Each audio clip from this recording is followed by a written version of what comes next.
ఇది షాయా బ్రిడ్జ్ చూస్తున్నారు కదా ఏ విధంగా అయితే ఉందో. అప్పుడు కంప్లీట్ కాలే, బర్త్డే తర్వాత అయితే కంప్లీట్ అయితే అయ్యడం జరిగింది. ఇది ముంబైలో ఉంటుంది. అప్పటి కత్తులు ఇవన్నీ చూడవచ్చు, గోల్డ్ ప్లేటెడ్. ఇక్కడ చూడవచ్చు, ఇది ఒక డిఫరెంట్ అన్నట్టు. మీరు చూస్తే జమ్మి చెట్టు మోడల్ అయితే ఉంటుంది. ఇక్కడ కృష్ణుడు పైన అత్తరు ఉంటుంది, పర్ఫ్యూమ్.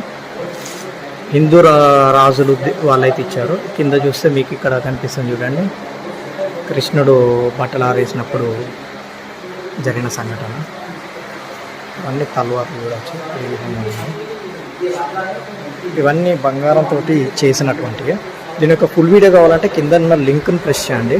ఇలాంటి మరిన్ని ఇంట్రెస్టింగ్ వీడియోస్ కోసం నా ఛానల్లో చూడవచ్చు. అప్పుడు ఉక్క తాగేది మొత్తం గ్లాస్ తోటి లండన్ నుంచి అయితే ఇంపోర్ట్ అవ్వడం జరిగింది. ఇవన్నీ చూస్తున్నారు కదా, ఇవన్నీ బంగారం. ఇక్కడ చూస్తున్న పుస్తకాలు కూడా బంగారమే. దాదాపు 4 కిలోల బంగారం అయితే ఉంది. దీని యొక్క